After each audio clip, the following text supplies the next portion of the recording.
سڵاوم کاوتە و گشت کاتێکتان شاد بێت من هێرۆ زەنگەنە جارێکی تر گەڕامۆلاتان بۆ پێشکەشکردنی بەرنامەی زاڵی داهێنان هیوادارم تا کۆتایی بەرنامە لەگەڵماندا بمێننەوە. سەرەتاش لە ئەمریکاوە دەست پێ دەکەین فیستیڤاڵی فیلمی کوردی لە ئەمریکا. نێوەندی کولتوری کوردی لە نیویۆرک هەشتمین فیستیڤاڵی فیلمی لەژێر ناونیشانی ئازادی ڕادەربڕین بە زمانی دایک لە شانۆی ئەنجلیکا پێشکەش کرد. لەو فیستیڤاڵەی کە لە 12 تا 19 مانگی دە بەردەوام بوو 34 فیلم نمایشکرا. هاوکارمان ساڵح دیمیجەریش لەوێ ئامادە بوو ئەم ڕاپۆرتەی ئامادە کردووە.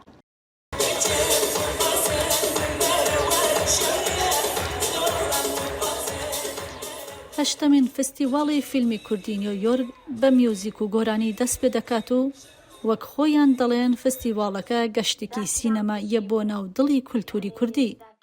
تەوەرەی سەرەکی ئەم ساڵی فستیڤاڵەکەش زمانی کوردیە.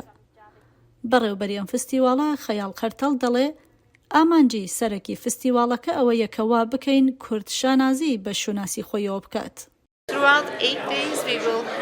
لە هەموو بەشەکانی کوردستانەوە بۆ ماوەی 8 ڕۆژ فیلممان هەیە. پانێڵێکمان دەربارەی زمانەکەمان و هەروەها سەبارەت بە کۆمەڵکوژی هەڵەبجە هەیە. وەکەمی 6 مۆسیقا و خواردنی کوردیمان هەیە. بەرنامەی ڕاستە و خۆمان وەک پرسیار و وەڵامیش هەیە. دەمانوێت وا بکەین خەڵکەکەمان شانازی بە شوناسی خۆیەوە بکات.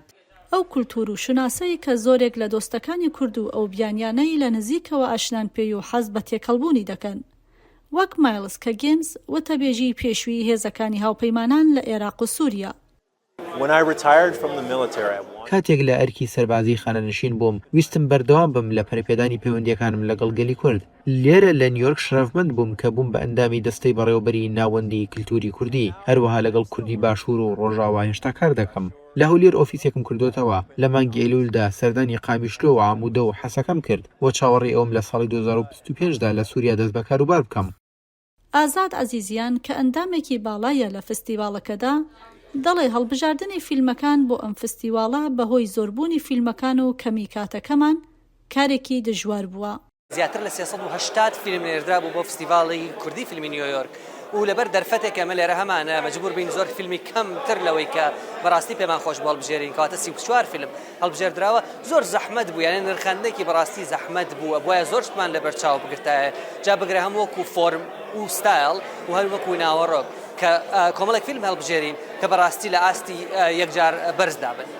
هەروەها چیرۆکی دڵتەزێنی کۆڵبەرانی کوردیش لێرە لەم فستیڤاڵی نیویۆرک لە ڕێگەی بەڵگە فیلمێکەوە تیشکی خراوەتە سەر.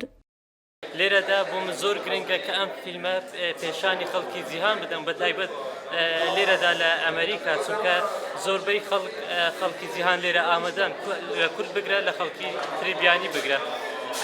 فیلمەکە 15 خولەکە باسی کۆڵبەران دەکاتن. لە فیلمەکەدا حەسەن شەریف موزیسیان بەشداری تێدا کردووە شەعری موعەیەد طەیبە. لە فیلمەکە تقریبا 2 ساڵ کارم لەسەر کردووە خۆشبەختانە لە ساڵی 2024 کۆتایی پێهاتووە. فستیڤاڵی فیلم و کولتوری کوردی لە ساڵی 2007 بۆ نمایشکردن و بەرەو پێشبردننی کولتوری کوردی لە نیویۆرک دامەزراوە.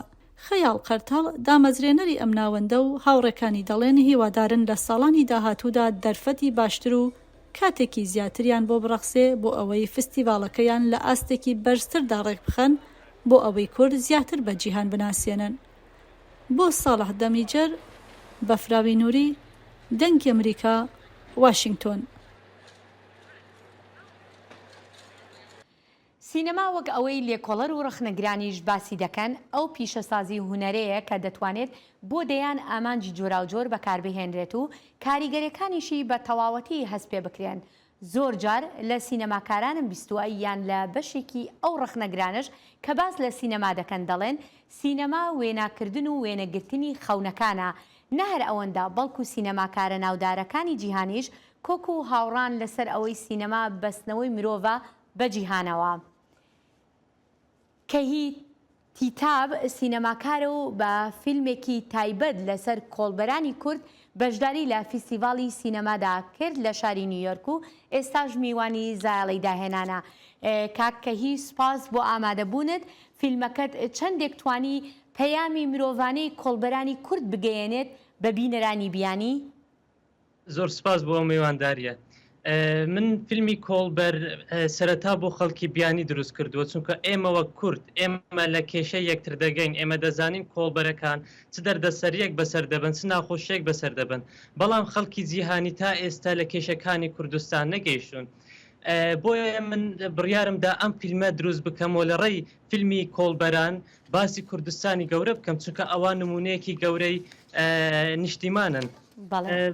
من ئەم فیلمە لە ساڵی 2024 کۆتایم پێهێنا لە میلان لە فستیڤاڵی دوێمێڵا ترێنتێ بەشدار بووم لەم فستیڤاڵەدا توانیم خەڵاتی یەکەم بەدەستبێنم لە شاری میلان لەوێن دەرخەڵکانێکی زۆر ئامادە بوون کە دەربارەی کوردستان قسەیان دەکرد ئایا دەکەوێتە چێن دەرکێشەکانی کوردستان چین بۆچی ئەم کۆڵبەرانە ئەمە بەم ژیان بەشوە بەسەر دەبن دواتر ئەم شاری نیویۆرک کوردیش فیلم فستیڤال تێدا بەشدار بووم زۆر خۆشحاڵ بووم کە فستیڤالێکی کوردی لە نیویۆرک هەیە کە دەتوانێت وەکو پردێک بێت لە نێوان خەڵکانی کورد و لەگەڵ خەڵکانی کورد و دەوروبەردا لێرە لەوێن دەرفیلم پەخش کرد لە فستیڤاڵی نیویۆرک لەوێن دەر خەڵکانێکی زۆر ئامادە بوون هەم بگرە لە خەڵکی کورد لە خەڵکی بیانی ئەمە بە فکری من ئەمە کارێکی زۆر گرنگ بوو کە کردیان چونکە هاوتایان دروست کرد لە نێوانی خەڵکی کورد و هەروەها لەگەڵ خەڵکی بیانی. بەڵێ باشە کاکەهی کامیان بەلای تۆ گرنگتر بوو وەک دەرهێنەری فیلمەکە کارکردن ببوورە لەسەر دڵنیابوون بۆ گەیاندنی پەیامی کۆڵبەرەکان یان کارکردن بوو لەسەر بەکارهێنانی تەکنیکەکانی کارکردنی سینەمایی؟ بێگومان سینەما هونەرێکی گرنگە کورد زۆر پێویستە بتوانێت پەیامەکەی لە ڕێگای سینەمادا بگەینێت چونکە سینەما پێک دێت لە بینین و بیستن کە دوو هەستیارترین ئامرازی کە دوو بەهێزترین ئامرازی هەستپێکردنن ئەوەی لای من لە هەموو شتێک گرنگترە بتوانم چیرۆکەکە بگەینم چ لە ڕێی نووسین بێت لە ڕووی شار بێت لە ڕووی سینەما بێت بەڵام من کە حەزم لە کاری سینەمایەکە لە ناو کاری سینەمادا کار دەکەم پێم وابوو زۆر گرنگ بوو زۆر گرنگە کە بتوانم فیلمێک یان بەڵگە فیلمێک دەربارەی کۆڵبەران دروست. بەڵێ باشە دەمەوێت بزانم ئایا پێناسەیەکی تایبەتمان هەیە بۆ سینەما یان هێشتا لەژێر کاریگەری هونەر و زانستە مرۆیەکاندا پێناسە دەکرێت؟ هەر یەکە و پێناسەیەک بۆ سینەما دروست دەکات بەڵام بە بڕوای من سینەما گەورەترین هونەری مۆدرنە تۆ دەتوانیت لە ناو سینەمادا میوزیک بەکاربێنی دەتوانی وێنەیەک پۆرتڕیتێک بەکاربێنی دەتوانیت هەموو شتێک لە سینەمادا هەموو هونەرەکان دەتوانیت لە سینەمادا بەکاربێنیت بۆیە بە بڕوای من ئەمە کاریگەرترین هونەری دنیای مۆدرنە. باشە بابەتی شوناس لە سینەمادا چۆن چارەسەر دەکرێت؟ بە بڕوای من ئێمە کاتێک باسی سینەما دەکەین ئێمە سینەما لە چیرۆک کە گەورەترین شت لەسەروی هەموو شتێکدا لە سینەمادا چیرۆکە ئێمە چۆن بتوانین چیرۆکەکان بگەینین بە بڕوای من چیرۆک لە هەموو شتێک گرنگترە. باشە کاکەهی دەمەوێت بزانم بە سیاسیکردنی سینەما چەندێک دەبێتە مەترسی بۆ سەر ئایندەی سینەمای کوردی؟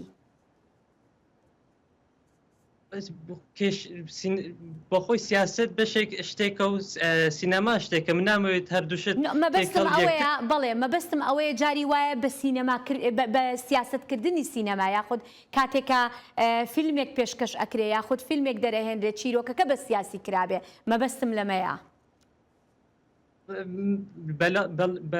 بە بڕوای من نابێت گۆڕانکاری لە چیرۆکەکەدا بکرێت چه سیاسی بێت یان هەر یان کللتوری بێت هەر دەبێت چیرۆک وەک خۆی بگەینێتن بەڵام لە ئێستادا بە بڕوای من لە کوردستان ئێمە کێشەیەکی گەورەترمان هەیە کە ئایا سیاسی بیان سیاسی نەبی کێشەکە ئەوەیە ئێمە لە ڕۆی ژمارەی وە زۆر کەم چیرۆکمان هەیە ئێمە ینی زۆر کەم ببوورە فیلممان هەیە کوردستان من دەتوان بڵێم خزینەی چیرۆکە بۆ دروستکردنی فیلم، بەڵام ئێمە نەمانتانیوە ئەو هەموو چیرۆکانە بگەینین. من دەڵێم ئێمە لە کوردستان لە کوالیتی کێشەمانیە لە سینەما، بەڵام کوانتیتی زۆر چەندەها چیرۆکەن نەمان کردوونە فیلم. خۆشحاڵیەوە لە چەند ساڵی کۆتاییدا لە دەتوان بڵێم لەم 5 ساڵی کۆتاییدا فیلمی زۆر دروست کراون لە کوردستان. بە بڕوای من ئەگەر بەم شێوەیە بەردەوام بێتن پاشە ڕۆژی سینەما لە کوردستان زۆر باشتر دەبێتن. جاکە ئەگەر بە سیاسی بکرێیان بە سیاسیەوە ئەوە بابەتێکی ترە. بەڵێ دەزانین یعنی هەوڵ زۆر هەیە لە ناو کووردا بۆ کارکردن لە بواری سینەما، بەڵام ئەوەی دەمەوێت بپرسم ئایا ئێمە سینەمایەکی کوردیمان هەیە؟ من دەتوان بڵێم ئێمە سینەمای کوردیمان نیە. سینەماکات سینەمای کوردی کاتێک دروست کە تو ڕۆژانە فیلمت هەبێ پێشان بدەیت. ئێمە لە ساڵێکدا لاوانەیە 6-7 فیلمێک دروست بکەین یانە ئەگەر ئێمە وتمان لە ڕووی ژمارەوێ زۆر بێتن ئەوە دەتوانین بڵێن سینەمای کوردیمان هەیە، بەڵام هەتا ئێستا ئێمە بە بڕوای من ئێمە سینەمای کوردیمان نییە. باشە ئێمە دەبینین لە هەرێمی کوردستان ئەگەر ئێمە سەری هەرێمی کوردستان بکەین کۆمەڵێک یعنی ساڵانە کۆمەڵێک فیستیڤاڵ و دیدار و سینەما با بڵێن بۆ سینەما ڕێک دەخرێت. ئایا ئەمانە بۆ چوونی تۆ هەبوونی سینەمای کوردی نین؟ ئەم فستیڤالە گرنگی بە فیلمی کوردی دەداتن، ئەم فستیڤالە فیلمی بیانیش دێتن، ئەمە کارێکی گرنگە، بەڵام ئەمە واتایوە ناگەینت ئەگەر تۆ فستیڤالت هەبێت واتە تۆ سینەمای کوردیت هەیە. نا سینەمای کوردی دروست دەکرێت کاتێک تۆ چەندین فیلمی کوردیت هەبێتن لەسەر یەک شێواز دروست بکرێتن. بۆ نمونە ئێمە سینەمای ئیرانیمان هەیە کە دیارە دروستکردنی فیلمەکە دیارە، ئێمە سینەمای هۆلیوودمان هەیە، ئێمە بۆلیوودمان هەیە، ئەمانە لەسەر ڕێزکێکدا دەڕۆن، بەڵام لە کوردستان ئایا ئێمە فیلمی کوردی لەسەر ڕێزکێکدا دەڕوات؟ نەخێر، چونکە هەر کەسە دێت بە شێوازێک فیلم دروست بکاتن. ئەگەر هاتوو ئەم شتە دروستکرا ئێمە دەتوانین بڵێن ئێمە سینەمای کوردیمان هەیە. باشە با بڵین ئەو فیلمانی کە بەرهەم دەهێنرێ ئەو وە پێشکەش دەکرێ ئەمانە چەندێک لە ئاستی چاوەڕوانەکانی بینەراندا بووە؟ من پێشتری شوتمەوە ئێستاش دەڵێم ئێمە لە کوردستان کێشەی کوالیتیمان نییە لە ڕووی فیلمەوە، فیلمەکانمان زۆر باشن، بەڵام لە ڕووی کوانتیتی کێشەمان هەیە. خۆشبەختانە لە چەند مانگی پێشوودا چەند فیلمێکی کوردی بەرهەم هێنران بڵاوکرانەوە بینەرێکی زۆر باشیان هەبوو کە ئەمە یەکەم جارە لە کوردستان بەم ژمارەیە بینەری فیلم بکات. ئەگەر ئێمە بەم شێوەیە بەردام بووین، ئێمە بەم شێوەیە خەڵک هاتە هۆڵە سینەمایەکان، بە بڕوای من لە پاشە ڕۆژێکی کووردا فیلم لە کوردستان بەرەو ئاسێکی زۆر باشتر دەڕواتن. بەڵێ دەمەوێت بزانم ڕۆڵی میدیا چۆن هەڵدەسەنگێنیت لە پێشخستنی سینەمای کوردیدا؟ میدیا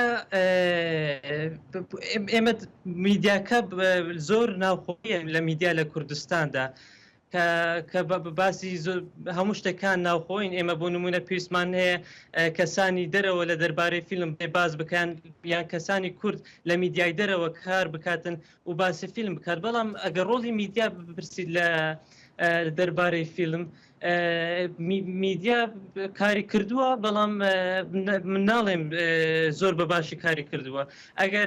ئەگەر بکرێن، چونکە میدیا و سینەما نزیکێکن، ئەگەر بکرێن هەردووکیان یارمەتی یەکتر بدەن زۆر باشتر دەبێتن. بەڵێ دواپرسیاریشم ئەمەیە، دەمەوێت بزانم ئایا فیلمە کوردیەکانی سینەما توانی ویانە کاریگەری ئابووری و پیشەسازی و کولتوریان هەبێت؟ کێشەکانی ئابووری ببورەتێ نەگەیشتم ئابووری مەبەستم ئەوەیە ئەو فیلمە کوردیانی کە بەرهەم هێنراون توانای ئەوەیان هەیە کە با بڵێن هاوکار بن بۆ پیشەسازی ئابووری و یان پیشەسازی کولتوریا بۆ کولتوری؟ بە بڕوای من بۆ نمونە ئێمە پێشێستا باسی فستیڤاڵی کوردیمان دەکرد لە کوردستان لە هەر لە هەول لە سلێمانی. ئەم فیسیڤالانە کاتێک دروست دەکرێن خەڵکانی بیانی دێن کاتێک خەڵکانی بیانی دێن سەردانی دهۆک دەکەن یان سەردانی سلێمانی دەکەن هاوتای کللتوری ئەم دووشارە دەبێت ئەمە کارێکی باشە کە دەکرێتن بەڵام ئەمە بەس نییە ئێمە پێویستمانە بە پێویستمان بە فستیڤاڵی زیاترە پێویستمان بۆ ئەوەی هاوتای کللتورەکەمان بێت تۆ باسی ئیکۆنۆمیت کرد ئیکۆنۆمیەکە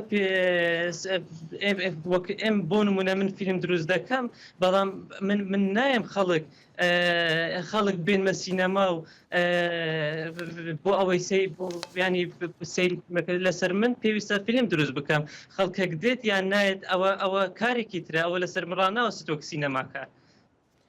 بەڵێ کاکە هیتی تاب زۆر سوپاس دەکەین بۆ بەشداریکردنت لە بەرنامەی زاڵی داهێنان.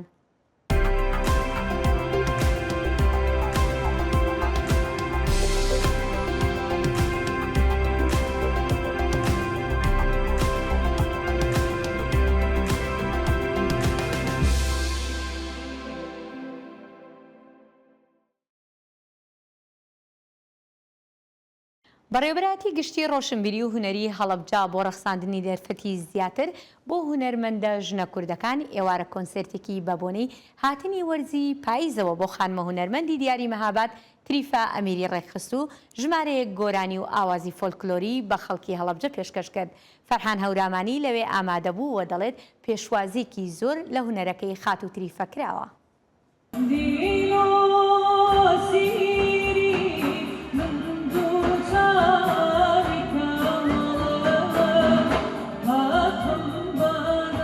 دەنگی خانمە گۆرانی بێژێکی مەهاباتە و لە هەڵەبجەوە ئاواز و گۆرانیە فۆلکلۆریەکان زیندوو دەکاتەوە. تقریبی ماوەی 9 بۆ 10 ساڵە ئیشەکەم دەست پێ کردووە. من دەستپێکی ئیشەکانم لە مەهابادەوە بوو لەگەڵ گروپی ژێ گروپێکی موسیقایی زۆر تایبەتە لە مەهاباد. لەگەڵوان ئیشەکانم دەست پێ کردووە بە ئەوڵ ئەگەر بڵین ئەوڵ کار لەگەڵوان بووم.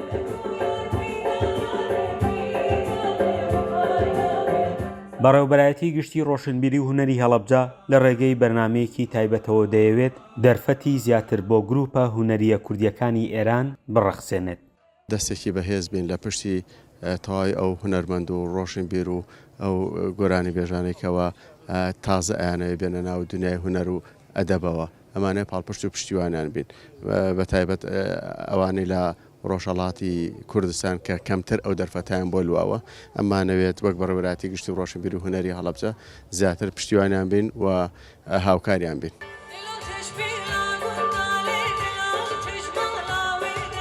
ئامادەبوانی کۆنسرتەکەی تریفە ئەمیری دەڵێن چێژیان لە گۆرانی و بیستنەوەی ئاواز و گۆرانیە فۆلکلۆریەکان بینیوە. من هەر عادەتەن گۆرانی هێنێ فولکلۆری و کوردی و مەسەلەنی فرەفرە پەنە وەشێنێ بەڕاست لەم پاییزە و لەم کەش و هەوایە و لەناو ئەم پارکا و ئەو دەنگە ئاڵتونیە ئەگەر چێژی لێوەرنەگری یعنی وەکوایە بڵێ زەوق و سەلیقەت نییە جینا دەنگێکی زۆر خۆش گروپێکی زۆر باش و هەماهەنگ کەشێکی زۆر خۆشی دروست کرد زۆر جوانی دروست کرد ئەوەی لێرە بوو بینەری ئەم کۆنسێرتە بوو ئەو گۆرانیە خۆشانە بوو بەڕاستی هەم بە دەنگی ئەو سەرسام بوو هەم بەو چالاکیەی کە لەم ڕۆژەیە لەم جەوەفیانکەیە لێرەکراوە.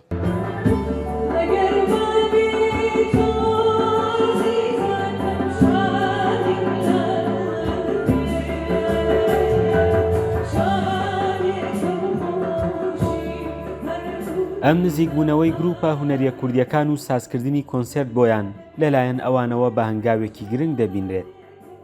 هەر زۆری پێ دڵخۆشین بەڕاستی هەر هەمومان ئیشەڵڵا کە ئەو پەیوەندیە بەردەوام بێ زیاتر بێ ئێوەش بێن بۆ بتوانن بێن بۆ لای ئێمە و ئێمەش بتوانین خزمەتیەوە بکەین. گروپی مۆسیقای لوڕ هاوشان لەگەڵ تریفە ئەمیری تا درەنگانێک ژمارەیە گۆرانی و ئاوازی فۆلکلۆریان پێشکەش بە ئامادەبووان کرد. فەرحان هەورامانی دەنگی ئەمریکا هەڵەبجە. شێوەکەران بەیانیەکی زوو لە ناو سروشتی باخی گشتی خەیاڵەکانیان دەکەنە تابلۆ و ئیلهام لە ڕەنگەکانی پاییز وەردەگرن و چەندین بەرهەمی هونەری لێ بەرهەم دەهێنن. سنوورکەریم لە سلێمانیەوە ئەم ڕاپۆرتەی بۆ ئامادە کردوین. پاییز وەرزە ئاڵتونیەکەی فۆتۆگرافەران و شێوەکارانە لە ناو جوانی سروشدا فڵچە و ڕەنگەکان ئاوێزانی یەک دەکەن و تا تابلۆیەکی ڕنگ پاییزی بنەخشێنن.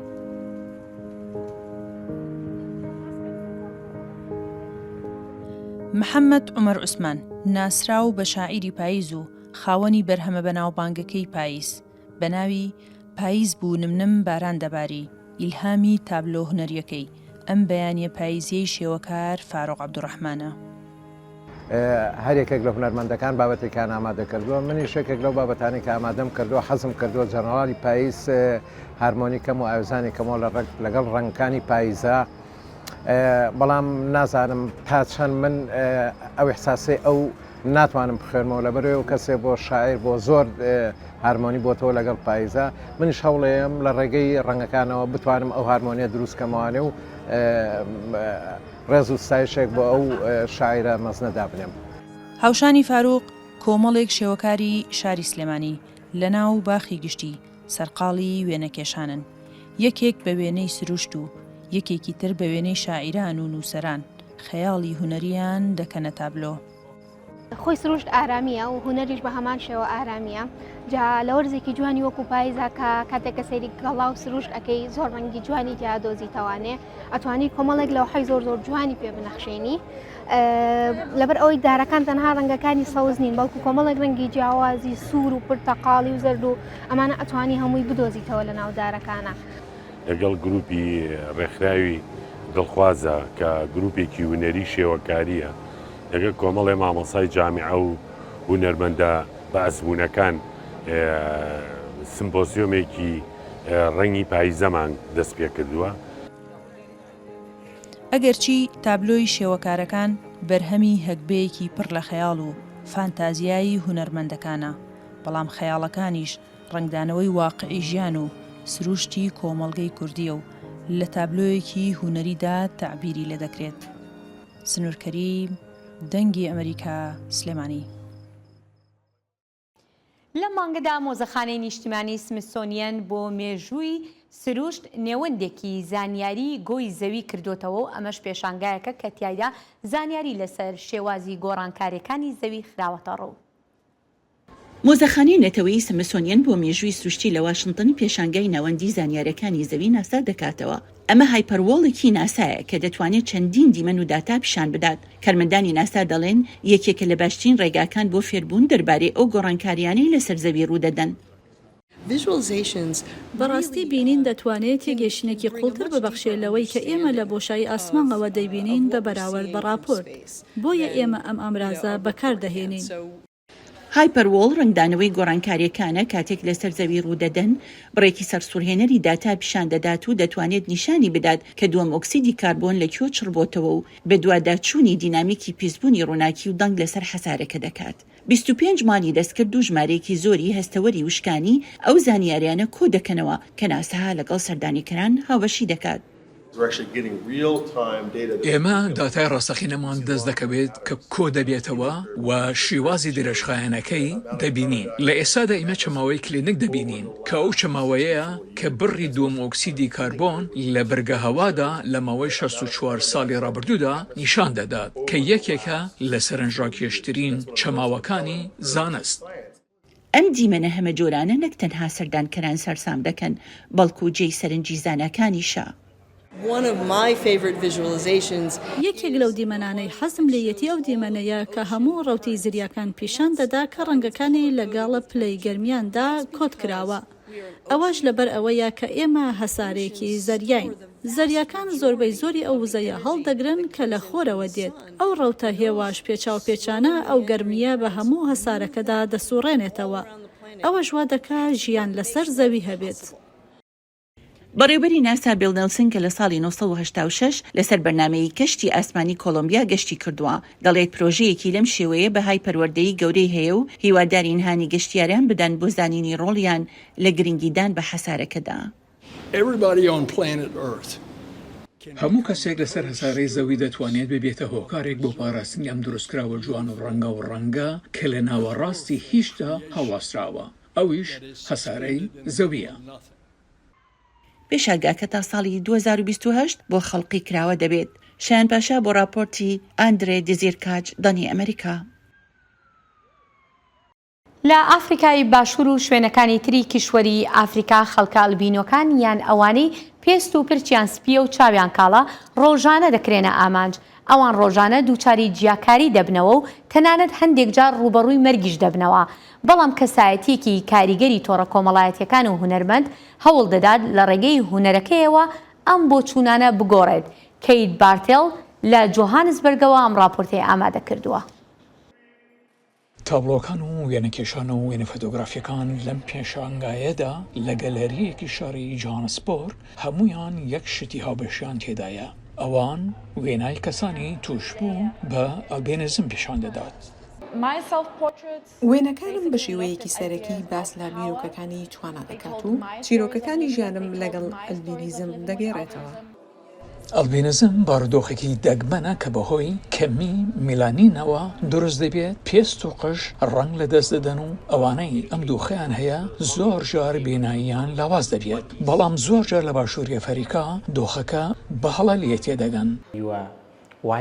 تۆ سپی پێستیت بەڵام هێندە سپینیت کە بە سپیدا بندیت. تۆ ڕەش پێستیت بەڵام ئەوەندە ڕەشنیت کە ڕەش بیت. هەر بوویە تۆ هەمیشە لەو چوارچێوەیە دایت. لە ئەفریقا ئەفسانە سەبارەت بە ئەلبینیزم بەربەڵاوە. بۆ ئەندامەکانی جەستەیان دەرفرێنیان بۆ بەکارهێنان لە بواری پزیشکی میلی. تەنانەت هەندێک کەس پیان وایە دەتوانن بە سێکسکردن لەگەڵ کەسی توش بوو بە نەخۆشی ئەلبینیزم چارەسەری ئەیدز بکەن. ئێمە یان بەختەوەرین و دەتوانین ئەندامەکانی جەستەمان ببەن یان بمان کوژن چونکە دەڵێن شومین بەڵام بە هەر چۆنێک بێت دەکوژرین. هەروە ئەندامانی جنزی هەوڵ دەدەن ئەلبینیزم بە شێوەیەکی تر پیشان بدەن. ئەمانە هەندێک لە ئەندامانی گروپی ئەیسکوان کە کۆمەڵێکە لەسەر سۆشال میدیا چالاکن کە لە خوێنگایەکی منداڵانی نابینا کۆوەنەوە. ئێمە بڕیارماندا بۆ کەمکردنەوەی شەکەتی هێزری ئاکامی تاقیکردنەوەکان هەژمارێک لەسەر تیکتۆک بکەینەوە. پێشبینیمان نەدەکرد ڤیدیۆکە بینەرێکی زۆری هەبێت. بەڵام سەریان سۆڕمە لەوەی ڤیدیۆکە بە هەموو لایەکدا بڵاو بۆ ڤیدیۆکانی سەماکردنیان بە موزیکی ئەما پیانۆی ئەفریقایی فرەتر لە 50 میلیۆن بینەری هەبووە. جانی دیلان بۆ کەیت بارلێت دەنگی ئەمریکا.